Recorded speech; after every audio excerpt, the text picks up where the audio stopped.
ప్రజాప్రభుత్వం ఏర్పడ్డ తర్వాత వాస్తవానికి ఏదైతే మాన్సూన్ సెషన్స్ ముందు ప్రజలు పడుతున్న ఇబ్బందులపైన ఏదైతే కార్పొరేటర్ని ఏదైతే కౌన్సిల్లో సమావేశాన్ని ఏర్పాటు చేసి సమస్యలు తెలుసుకుని ఆ సమస్యలపైన చర్చ జరిపి రాజకీయాలు కాదు ప్రజల సంక్షేమమే ముఖ్యము, డెవలప్మెంటే ముఖ్యము.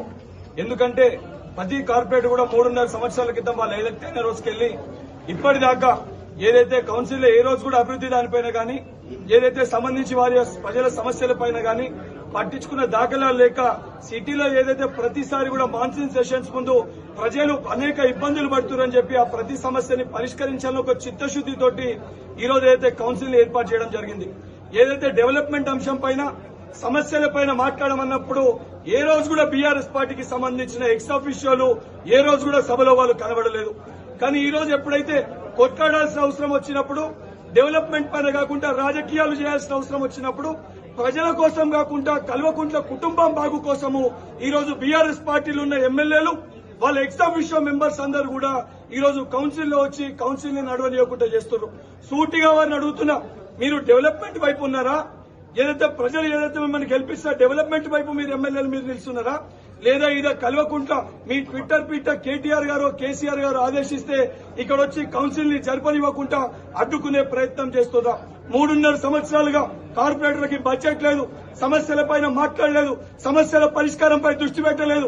ఈ రోజు ఏదైతే జీహెచ్ఎంసీలో అనేక సమస్యలు ఉన్నాయి, ఈ సమస్యలన్నింటినీ పరిష్కరించాలని చెప్పి గౌరవ మా ముఖ్యమంత్రి గారు తప్పనిసరిగా ప్రతి కార్పొరేటర్ కూడా ప్రతి చోట కూడా ప్రతి సమస్యని తీర్చాలని ఒక ఆలోచనతో ఉంటే వారి జీర్ణించుకోలేక అది తట్టుకోలేక ప్రజల సమస్యలు పరిష్కారం కావద్దని ఒక ఆలోచనతోటి ఉద్దేశపూర్వకంగా ఈ రోజు బీఆర్ఎస్ పార్టీ బీజేపీ పార్టీ ఇద్దరు కూడా ఏదైతే సంబంధించి కౌన్సిల్ ని అడ్డుకునే ప్రయత్నం చేశారు. ఇప్పటికన్నా వాస్తవానికి ప్రజల సమస్యల పరిష్కారానికి మీకు చిత్తశుద్ధి ఉంటే ఏదైతే మీరు పెట్టిన డిమాండ్లు ఏవైతున్నాయో రూల్ బుక్ చదవండి, రూల్ పొజిషన్ ప్రకారము ఏది ఏ రకంగా చేయనో మీకేదైతే అవగాహన లేకపోతే 80,000 పుస్తకాలు చదివినా పోయి మీ మాజీ ముఖ్యమంత్రిని అడగండి. ఆ రూల్ బుక్ పుస్తకాల ప్రకారము ఏదైతే రూల్ ఉందో దాని ప్రకారంగా వచ్చి మాట్లాడాలి తప్ప ఈ రోజు ఏదైతే కౌన్సిల్ ని ఒక దేవాలయం లెక్క భావిస్తారు. మేయర్ గారిని గౌరవించి ఆ కుర్చీని గౌరవించాల్సిన బాధ్యత మనందరిపైన ఉంటది.